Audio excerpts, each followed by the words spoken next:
Afternoon, everyone, and thank you so much for being here. This is always a great event. Very excited to share sources of pride throughout the Parma City Schools with you. But before I really begin, I think that often our best ambassadors are the people who are our products, the folks who experience all of the amazing opportunities that we are privileged to provide in our Parma City Schools. And so today, she is doubling as not only a singer that you saw before, but Madison will join us as our guest speaker. When I was asked to talk about my experience as being a Parma City School student, 3 things came to mind. My experience in choir, the chance to try different classes, and the staff that has helped me throughout the years. The best thing that I had the chance to do was choir. Mrs. Harris Terhune has been the best teacher I have had the honor to work with. She has made my time at Valley Forge the best it could possibly be. She is the reason why I want to continue singing outside of school. Another thing that has made my experience positive was being able to test out different classes to see what I want to do after high school. Being able to test classes out like engineering, physics, and interior design has helped me see what I enjoy doing. It has helped me not only open up to other career options, but things I can do as hobbies. The last thing is the staff members. The guidance counselor, Mrs. Gigliotti, and the College Now advisor, Mrs. Spangler, have been helping me figure out what I want to do. They have been finding resources for me and giving me different options for college and my hobbies. These classes and staff members have made my time in the district the best it could be. Thank you.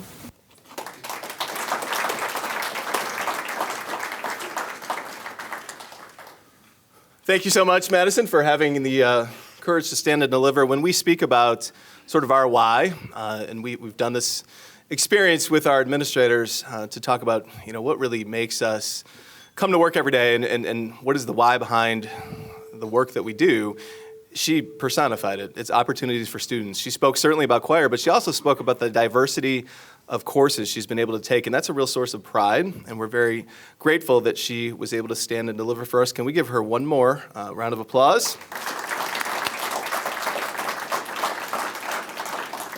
Thank you again, Madison. I also want to recognize, before I get too into our presentation, our board members that are here today. Thank you to Cindy Bratz, Angela Schwark, and Steve Vaughn, if you guys can wave. They certainly did not join the Board of Education to win a popularity contest on social media. They joined because they care about what we do. They care about our kids, they care about our communities, they care about making sure that we have opportunities for students like Madison that we can still be proud of, that we can still take a source of pride in being an asset to our community. And I'm very grateful for all of their support. We start every presentation in our Parma City Schools. Principals start this way. Teachers sometimes start their open house presentations with our 3 goals. And it's very important that we all know our 3 goals because we have been about this now since I began, which was 5 years ago in 2018. First, we always want to be about increasing student achievement. That is obviously why we exist. We want to make sure that our students leave us at a higher level than they would have without the caring, dedicated adults that they work with on a daily basis. Second, improving transparency throughout our communities. That's hugely important. We have 115,000 residents in our district. We have approximately 9,100 students. The gap between the students and families that use our schools and the students and families that live here is immense. And so it's a challenge for us, and we'll talk about some of the ways we meet that challenge later. But it's a challenge for us to make sure that all of our community members feel some type of connection to the Parma City Schools, whether they're alumni, whether they're parents, whether they've never had any connection. We want to make sure that they see us as an asset and a pillar of the community. And third is practicing fiscal responsibility. We'll also talk about ways in which we are working to meet that challenge. Certainly, fiscal responsibility in public schools in the year 2023 continues to be a tightrope that we all walk as delicately and as skillfully as we can, and we'll talk about ways in which we're meeting that challenge as well. The report card is something that I'm going to just speak honestly. Here's what I've always said about report cards. The report cards are the academic equivalent to Route 422. Route 422 was essentially a subsidy to move further and further from the urban core. It's essentially what 422 did. Oh, you want to move farther out from inner cities and from first-ring suburbs? Here's a brand new, beautiful road to help you do that. We've always said that's really the same thing about report cards. Report cards spotlight learning, but they do so in a way that is highly punitive to urban districts and to first-ring districts. That said, we know that our community doesn't want to hear that from us. Our community doesn't want to hear excuses. They don't want to hear about the ills of poverty and how much that affects student learning. They want to see better results. And so while I have clearly made an editorial statement about my feeling about the why behind the state report card, it's also important that we're very intent on improving those results. This was our first report card in several years. We had sort of safe harbor because of COVID. We had some strengths and we had some weaknesses. The state of Ohio put together years and years worth of study for the state report card format. And they really came up with this epiphany where instead of having letter grades, A through F, they were going to change it to stars, 1 through 5. It's very difficult to try to make that correlation between maybe a C and 3 stars. I think they really put their thinking caps on for that one. So this is our first report card with stars. We had 3 stars in achievement. Now, certainly we want to be higher than that, but I also want to point out that corresponds also to Berea and to North Olmsted. So we are very competitive with our neighbors. I also want to point out that of all of the measures, we put the most stock in achievement because it's actually the easiest and, in our estimation, the most fair way to measure what we do in our schools. That's essentially our kids passing tests. Performance index is essentially how well did students perform. You get different points on how, different levels that they score at. But essentially that's a fair measure. We can, again, lament the report card itself, but we can understand that, this translates into this. That's sort of where we're done talking.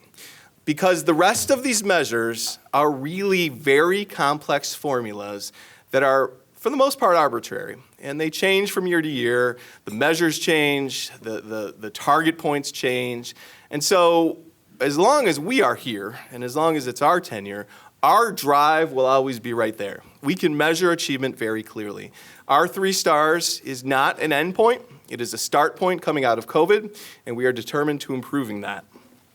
We won't spend time on all of the ways in which we want to improve achievement because I know that we have work schedules and want to make sure that we're efficient here. But we are very proud of the work that we do in terms of the academic approach to helping our students increase their achievement.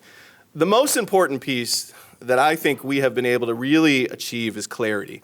If you look at any organization, and you all have businesses or governments that you work toward or work as part of, clarity is extremely important. Without clarity, you can't have accountability. Without clearly defining measures that we need to implement to really move student achievement, it's really kind of a crapshoot. It's a flavor of the month. It's a recycling of initiatives. It's initiative fatigue eventually. And so we have had the same playbook in terms of our instruction for the 5 years that we've been here. We clarify it constantly. We look for every way to reinforce what we do through professional development, through written communication, through our teacher evaluation system, to really reinforce exactly this, that this is what we're about in the Parma City Schools. You will hear many different terms of pedagogy come and go if you attend these or if you're at all tuned into education. But for us, it's always been about authentic literacy. And what does authentic literacy mean? Reading, writing, discussing. Every lesson, even math, even gym, even Madison talked before about interior design. Every one of those courses, every one of those means of study should have that reading, writing, and discussing component to it. So we're very proud of the fact that has really been a consistent approach to our improving student achievement. We also want to emphasize this year, we talked about the achievement slide, but really to move that achievement and hopefully get into that 4 or 5 star range, early literacy is critical. And we had 2 stars, and we weren't satisfied with that. Certainly, I don't think anybody would be satisfied with a 2-star rating out of 5. And so the most work, or the work that we're most proud of this year, is what we've done to move our early literacy component, our early literacy performance from our students. And some of this was guided by the dyslexia law that recently passed in the state of Ohio. And you may have even heard that, and there was a headline the other day in Cleveland.com, Mike DeWine entering the literacy wars. So he has embraced the same approach that we embrace, which is the science of reading. And the science of reading actually takes us back to phonemic awareness. And phonics is a key component of making sure that students have those nuts and bolts building blocks of approaching their reading journey. We have had 240 staff members in the process or have completed letters training. And again, letters is that science of reading, so steeped and so based in phonics and in phonemic awareness. Now, why do we highlight that? Because we've been ahead of the curve. Dr. Stropko is our assistant superintendent for curriculum and instruction, and her work to make sure that we had training available and that we promoted that training and we compensated our teachers for participating in that training, it has moved us ahead. Many school districts are coming and saying, what are you doing about the dyslexia law? They have no grasp of how they're going to pursue what is now a law in terms of how we approach narrowing those reading gaps. 240 of our staff members have already completed that very rigorous training. So we are ahead of the curve. Now that's all the cause, right? On the left-hand side. That's all the adult inputs. We've done literacy professional development sessions with our K-1 teachers. We're implementing sound walls, which are actually walls where students can see what their face should look like when they're making certain sounds. So if they're confused, they can look back up at that sound wall and try to get sort of a hint in terms of how they should be sounding out or pronouncing a word. Our Title I program has been structured literacy. We've continued to work at that in terms of how we intervene. All of those are the adult inputs. That's the cause. We are proud to say today that the impact or the effect is very significant across our elementary schools. We use benchmarking we use it 3 times each year. And so we assess our students in the fall, we assess our students in the winter, and we assess our students in the spring to see how well they're meeting English language arts benchmarks. Our scores are phenomenal. Densler has 56% of the students that are on track right now. That's as of June 30th.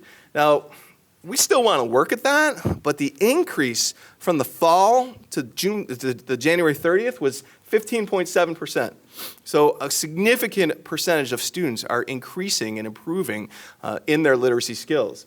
Green Valley had a 13% gain, John Muir 10%, Parma Park 9.5%, Pleasant Valley 13%, Ridgebrook a 14% gain, Renwood 12%, Thorough Park 11%. Our children are learning in our classrooms and they are gaining the skills that we need them to have. And when we talk about increasing student achievement, none of that's possible if we don't improve early literacy. If we don't give our kids those skills early on, right from our elementary classrooms, it's very difficult to close those gaps when we get into later grade bands. We love to talk about our career technical education, scores and performance and programs and opportunities. That's under the direction of Kristen Plageman, who's in the back. So we have 17 programs in our Parma City Schools. Those are pathway programs. We were just talking at the table about the auto collision program. That's approximately 2.5 periods of learning that students dedicate to that specific pathway.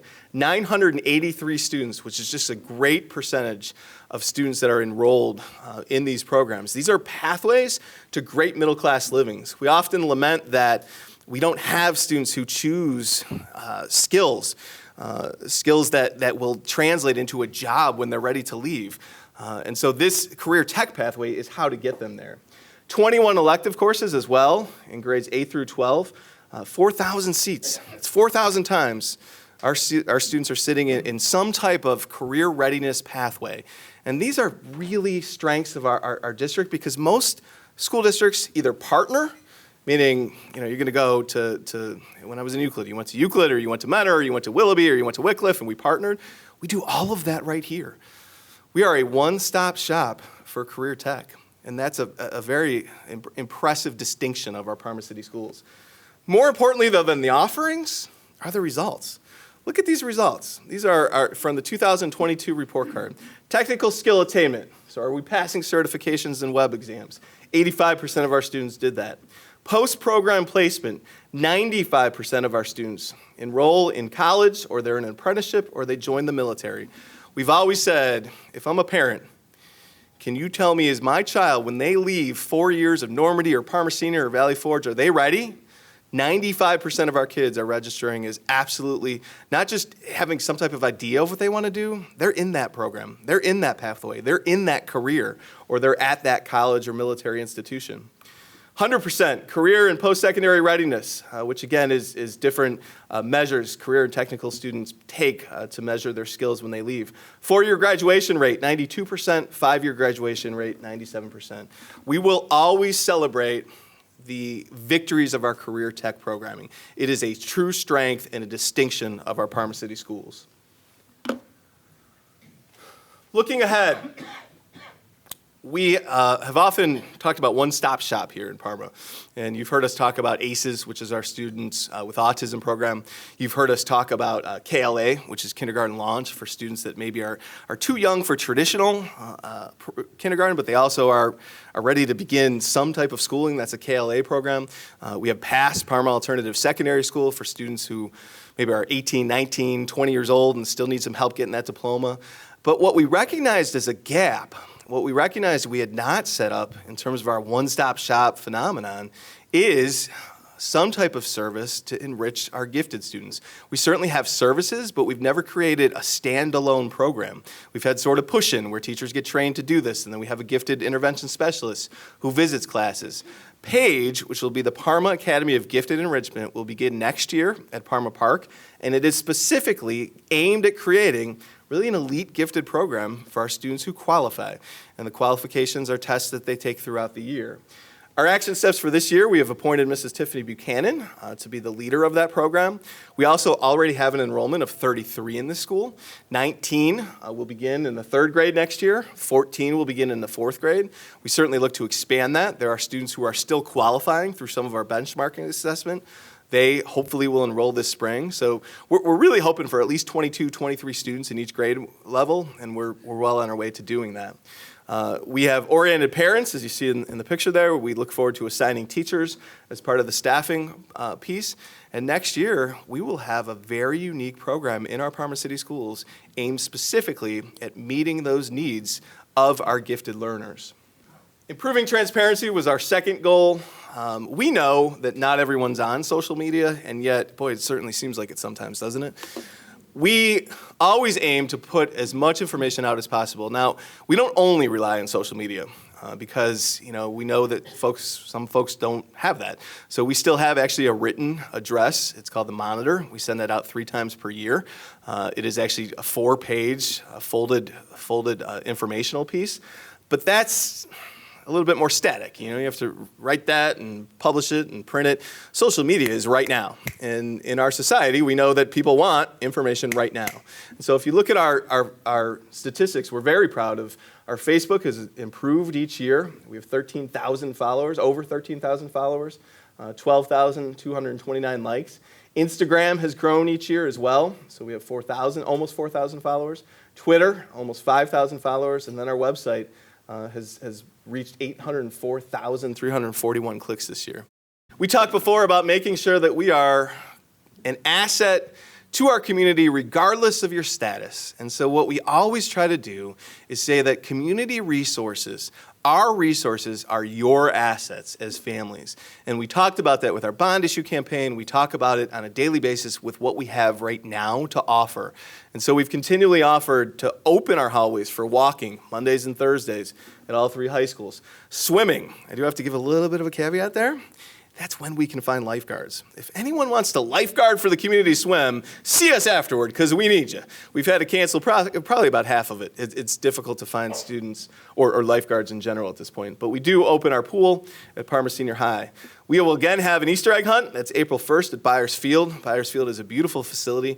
It's actually the second largest football and soccer facility in Cuyahoga County. We want our Parma residents to feel connected to that. We want that to be a source of pride and something that isn't just, our high schools play there and St. Ignatius comes sometimes. That should be a community asset, and the egg hunt is one way to do that. Another way to do that are movie nights. This is last year, just a phenomenal crowd on a summer night. We had great weather for all 4 of them. We are sort of staggering it this year because we actually have a new turf that we're installing in Byers Field. So the movie nights are sort of at the beginning of the summer and then at the end of the summer because we need about 6 weeks to actually go ahead and lay the new turf. We also have this year 2 senior liaisons. We recognized that there is a sizable and proud senior community across our 3 cities. And so Nancy Fedak and John Schweitzer have been very active in getting to the senior centers, helping to promote what is happening in the schools. They invite our students over. We've had performances there. We've had chair volleyball there. And that's all about trying to make sure that a group that maybe could say, I don't feel connected to the schools anymore can at least have that connection. They have a forum to ask questions. They have a forum to feel connected. They have a forum to get information in. And so we're proud that we've added our senior liaisons to our array of ways to connect with the community. We also want you to connect. And some of you may have known this, and some of you may do this already and participate in these different fora, but it is something that's available to you. We want to make sure that if you have needs or you have interest in partnering with us and really connecting with our students as, potentially just as mentors, but also potentially as sort of an asset to your labor force, we are here and we are very interested in that partnership. Student job board is very easy. You send us a message when you have some type of opportunity and some type of need, and we post that for our students so that they know that there's help wanted. Work-based learning partners are what we're really looking for. We need those. We want our students to have hands-on experiences in your businesses. We want you to feel that there's a pipeline from the Parma City Schools to your businesses. And so we're always looking for new partners.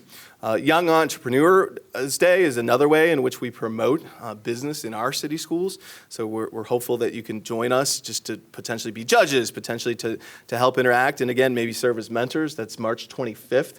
Kristen Plageman would be the contact for any of that. It's also on our website under Workforce Development. We want to feel that synergy with you. You are an asset to us. You are part of this social fabric that makes Parma such a strong and dynamic organization and community. And so these pipelines are for you. They serve you and also enrich the students and the experiences that we can offer here. Those are all the fun things, and so now we should just dismiss, right? Before we get to the red ink. I've found myself explaining this frequently lately, and I have found myself explaining this because we've made two changes or sort of gone through two processes lately that have not made us very popular. One is the school of choice. And so we are consolidating, and you see that at the bottom here. Our consolidation for 2023-24, in which we are targeting a $3.1 million savings, will close Parma Senior High and Wrenwood completely. Parma Park will become half of a board office and then half of other programs. ACES is our Center for Students with Autism. PAGE, the Gifted Academy that we talked about before. PACS is for students that stay with us to continue to obtain services. Students with disabilities are actually eligible to stay past their 18th birthday, past when they would typically graduate. So when we have done that, we've had to make some shifts. The grade band shifts next year will be K to 4, 5 to 8, 9 to 12. We actually like that because it gets our 8th graders out of our high schools, but our middle schools are going to be hopping. We're going to have 5th through 8th grade there. It is age appropriate. We're confident that our staffs and our principals and our administrations will do a great job with that.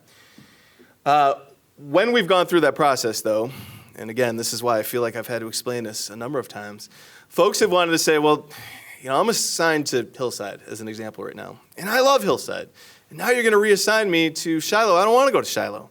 I want to make sure I stay at Hillside. It's been a great experience for me. We understand that, and we want to honor parent requests. We want to make our parents and our families as happy as possible. But the reality is we're kind of landlocked.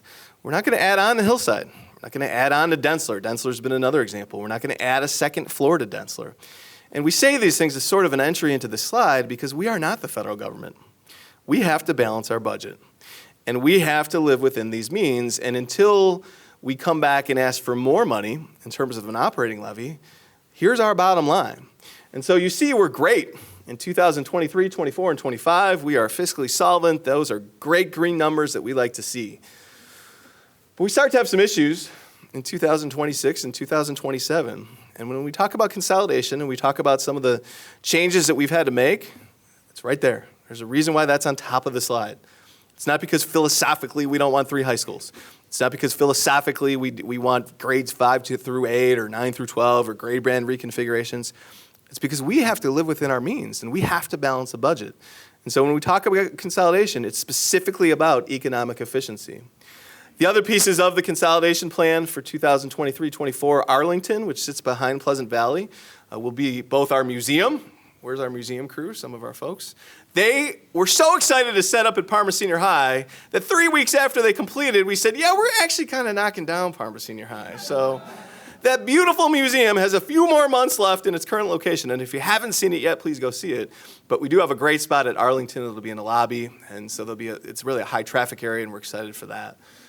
Demolition of Parma Senior in Renwood will begin in the fall. So you'll actually see fences and bulldozers and all of those things. A large part of that as well, the state of Ohio actually changed the expectations. So you can probably point to some other schools and other school districts and say, that school's been closed for 50 years and it's still the board office. We actually can't do that anymore. As of July 1st, you either have to essentially demolish a school, which we're doing to 2 of them, or you have to offer it up for sale, in which case charter schools like to take schools that have been operating public schools and use them for their own means. Those are our competitors. Not here to speak ill or positively about any of them, but they're our competitors. And so that isn't somebody that you want to turn your assets over to. So we will move forward with that demolition in 2023. You should see really fields here by early 2024. It's sad. It's not something that anybody's proud of. But right there is what we are trying to keep our eye on. It's that 2026 number that we think we can turn into 0. We're trying to flip that actually to a positive number so that red ink becomes green. And you have to make decisions in 2023 that then forecast out in terms of savings. Some factors that have led to this red piece in 26 and 27. You have all gone through this as well, and you probably, as business folks, know this far, far better than I ever will. But boy, the price of labor has not decreased, right? The price of labor has skyrocketed, and we are not immune in the public setting, in the public school setting. So our teachers took very modest wage increases, very in line with everyone else in the area. But our classified folks, we had to be much more aggressive with. So in terms of aggravating and mitigating factors, the need to maintain a labor force, and when we say classified, we mean secretaries, we mean teacher assistants and special education units, we mean bus drivers. We had to be very aggressive, much more aggressive than we've ever been in terms of wage negotiations. So we actually had a $2 increase for all of our classified employees, as I mentioned, and then a $4 increase for bus drivers. And guess what? We're still not there. We're better, we're healthier than many school districts. In fact, Dr. Strapko's in Medina. I'm going to throw them under the bus for a second. We at least, when we're short a few bus drivers, we juggle. And so then we run late because our bus drivers will drop some kids off and pick others up. In some school districts, they just cancel. You get a text in the morning as a parent that says your bus is canceled, figure it out. So at least ours is 15 or 20 minutes late. This is, I've already talked with Sean about this, and I know Rich Delaquila will certainly do what he can as well in Columbus. It's a nationwide shortage. This is not unique to Parma City Schools. But to at least maintain an operation and a fleet that can pick up our kids and take them to school, it took a $4 increase this year for our bus drivers. Utility costs have gone up, and again, I'm not sharing any news that would really surprise you. 8% for gas, 20% for water and sewer, which is very significant. And ESSER fund is coming to an end. ESSER was our stimulus. So the stimulus, the Build Back Better Act, took a lot of different forms. However, ours in the public school setting was ESSER. And so that funding was meant to get us through COVID, and it's coming to an end. The mitigating factors. Those are the things we know, and we can't essentially control those, but we can control how we allocate resources. And so we've really employed this mantra saying trim around the edges. Here's what we really want to protect. Here is the nightmare scenario for us, right? Number one is class size. We never want to go to 30 and 32 and 33 in a class. Especially at the elementary level, that would be absolutely devastating, but it wouldn't be really easy at the secondary level either. So that's one. We always want to protect that class size. Number two is we want to continue to offer our students a full day. We cannot shrink to a 5-period day. Legally, we're allowed to do that. We could shrink our high schools to 5 period of instruction, and kids come in, take their 5 periods, and they go on about their day. That's another nightmare scenario. The third is that we slash opportunities. We slash choirs, we slash bands, pay for play becomes $1,000. Those are the 3 nightmare scenarios that we try to stay away from. Those are the 3 scenarios that if we turned a blind eye and didn't take some of the actions that we're taking, we would get to in 2026-27. So what have we done? We've trimmed around the edges, maintaining that core, as I talked about, but we've reduced our spending in administrative and supervision costs. We don't have as many parents or many teachers and assistants supervising dismissal, for instance, as we used to. We're fine, we're safe, but principals always want more, right? You always want 20 people watching the kids go to the bus instead of 12. And so that's been some difficult conversations, but that's what we mean by trimming around the edges. ACEs, which I mentioned before, is our students with autism. We have a center here. So instead of sending them to very high-priced schools throughout the region where they lose their connection to our Parma City schools, and also, we pay about $88,000 in tuition for those students, we have them here at ACEs. And that's been a $3.96 million cumulative savings. In addition to the savings, though, and I think more importantly from a moral imperative, they're still our kids. Often when a student goes to an outplacement, it's over. The connection really is minimal between a school district and the family. We don't want that. We want them here. We are 9,100 kids strong. 800 certified staff members, 800 classified staff members. We want to be able to provide anything that our children and our families need. And ACES has been an important step toward that. And then certainly we talked about our planned consolidation and demolition as being key steps toward making sure that we are going to be fiscally solvent and we delay as long as we can that ask for new operating money. Why do we want to delay the operating cost, the operating ask? Because we are still following our dream. We have concocted and developed with GPD and our community stakeholders who participated in the Build Our Future process an amazing opportunity campus, and you'll see that in a second. But before you do, I want to just compare us in Parma to everything that else is happening around us. That map that some of you have seen before are all of the districts who have participated in the Ohio Facilities Construction Commission planning process. They have gotten money from Columbus to help fund their school construction in their school districts. There are 350 different dots up there, actually some more because some of those are just facilities, not entire districts. 1,100 schools throughout Ohio.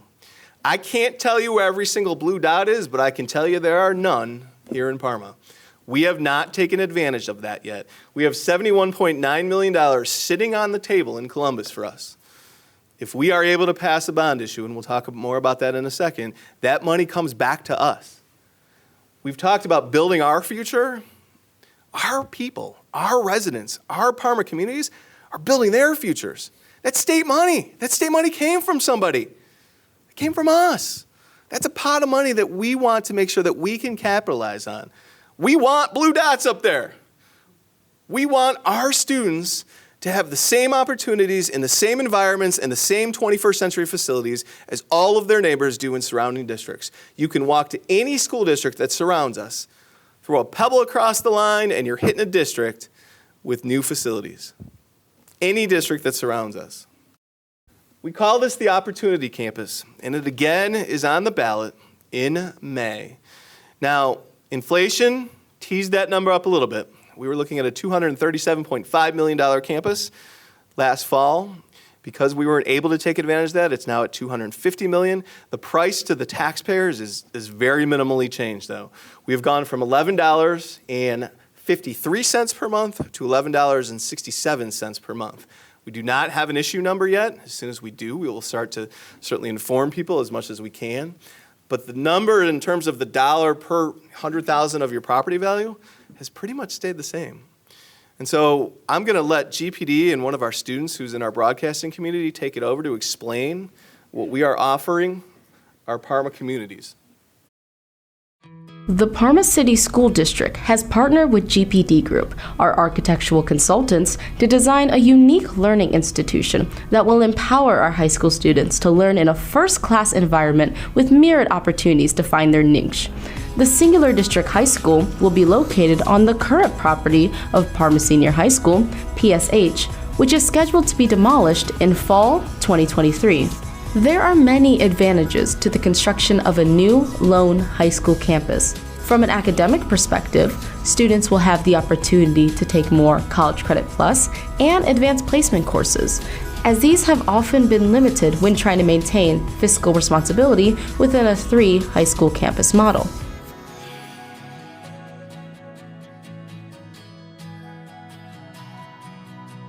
Renderings of the campus show a clear embrace of the historical features of PSH, including the construction of a new clock tower above the main entrance to the school and red brick lining the exterior. The rendering also shows wings that extend outwards towards the Longwood or northern side of the campus. These wings provide grade-specific environments for 9th and separately 10th grade students. Grade-level communities will include dining areas and office for support staff such as assistant principals, counselors, and mental health resources. They will also help our students to navigate what could otherwise be an overwhelmingly large facility without their inclusion. Further, we will also have within our high school 17 Career Technical Education (CTE) pathways, formerly known as vocational classes. Locating all of these in the same location allows our students to maximize their schedule by eliminating the travel period they currently have to include if they are to participate in a program across town. Other advantages to the construction of a new singular high school include the creation of a cutting-edge security system, complete with fewer doors that allow for public access, shatter-resistant glass, and wings that can be locked down from a central location. Further, recreation space includes an oversized gymnasium and a pool that we will open for residents to use throughout the year. Construction of this proposed high school requires the passage of a bond issue on the November ballot that will cost the owner of a $100,000 home $11.53 per month. The Ohio Facility Construction Commission will contribute $71.9 million in the form of a credit that we will apply to the construction of 2 middle and 4 elementary schools. In contrast, the projected cost to renovate Normandy and Valley Forge, the 2 remaining high schools after the demolition of Parma Senior High, exceeds $100 million with no state reimbursement.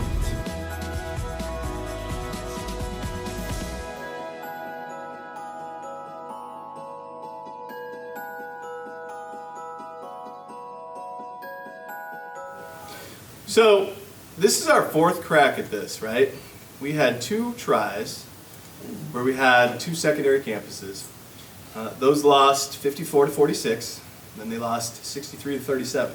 That was in the fall of 20 and then May of 21, respectively.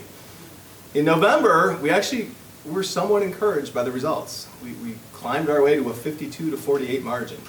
And so now we look forward to our May ballot. And the ask is so similar, but the key will be, how can we educate our communities? How can we help them to understand all of these advantages? When we call it the Opportunity Campus, and they talked about it in the video, more AP and College Credit Plus classes, college credits in our classrooms at a higher rate than we're able to provide right now, 17 career tech pathways. No one does that in the state of Ohio. No one has 17 career tech as part of a comprehensive high school. Increase clubs and activities, because when you are able to consolidate into one campus, you don't need 3 student councils. So now you can have a student council and a bowling club. Or from a sport perspective, you don't need 3 football teams anymore, so maybe now we have 1 football team and a lacrosse team. We would obviously work with our students and our parents to do that, but again, the key is exactly the same word that we opened this presentation with and that Madison did such a great job articulating: opportunity. This is the Opportunity Campus because no one in Ohio will be able to offer everything on one campus that we do here in the city of Parma, that we do here for the residents and the children and the students of Parma Heights, Parma, and Seven Hills. Competitive Division I sports. Yes, we have sports right now, but we struggle to field freshman teams. We struggle to field JV teams. We're begging kids to come down after a Friday night game to play on a Saturday morning just to fill out a JV squad. They're not competitive. This can be us. This can be our future. This can be our destiny. And we are 74 days away. When we stood in front of you last year, we were still weighing options. We had 4 different plans, a green plan, a white plan, and a couple other plans that I can't even remember. We didn't know what we wanted to be. Our community helped to shape this plan. 75 different residents came together to say, what can we be as the Parma City Schools? We still need your synergy. We still need your energy. Every campaign that we've had, we start out with all these grand folks that want to come together and share, and then by the end you got 4 or 5 people sitting around that are exhausted. Everything you can possibly do, everything you can possibly contribute can help us achieve the dream. And that's not just our dream, that's for kids. That changes lives. More opportunities, more classes, better extracurriculars. That changes lives. But it's got to be all of us. It's got to be a community coming together. It's got to be saying, we're as good as Berea, we're as good as North Olmsted, we're as good as Brooklyn. All these folks who have reinvested, rejuvenated their communities. It's our turn. It's our time, and it's not for me, it's not for the board, it's for our kids. It's for our residents who desperately want their property values to stay stable. A source of pride in our community. That's what that can be. We look forward to these next 74 days. We look forward to partnering with you because we believe we can do this. We believe we can be a better Parma, not just for us in this room, but for all 115,000 residents across our 3 communities. We look forward to the next 74 days, and we are grateful beyond anything we could express for any help and support that you can give. All right, we'll end with this. I am certainly willing. I will stay around and answer questions individually. I appreciate that, we've gone a little bit over. Just some opportunities to join us coming up here. March 3rd is a pierogi dinner. It's a great fundraiser for us. It's also a great Sword and Shield event. It's at Normandy, and we'd be happy to have your presence and your attendance. March 6th, we have asked you, in fact, you got an email from me last time. I think we had a couple chamber representatives. We will send it again to the entire chamber. We are asking our community to help us plan the interior of the building this time. When we look back at our campaign from the last time, we certainly showed the exterior, and that video, obviously since it said November, is something that was out and pretty well understood. But the inside of the building is still something we're looking for input for. Please help us partner with our GPD architects on March 6th. Ongoing campaign activities, as I outlined. April 22nd is a breakfast and walkthrough at Parma Senior High. We know people have a very strong emotional connection to our facilities, and so we're going to offer them another opportunity to come in and kind of say goodbye to these places. There may be some other events, PTAs may do them, but in terms of district opportunities, April 22nd, breakfast and walkthrough at PSH. May 13th, Parma Senior, Renwood, and Parma Park are open for walkthroughs. And then May 20th, there'll be another walkthrough. We will continue to publicize this through social media. We want people to, again, connect with these facilities that have meant so much to us. We will close with a short video that I think really highlights what amazing things happen in our classrooms every day. And it's under the mantra, together we can be one. When we all come together, we can flourish, perform, excel, coach, encourage, enrich, cultivate, serve, achieve, shape, adapt, support, imagine, prepare, start. We can be one. Thank you for your time. Thank you for your support. When you support us, you're supporting them, and that is our why. Thank you very much.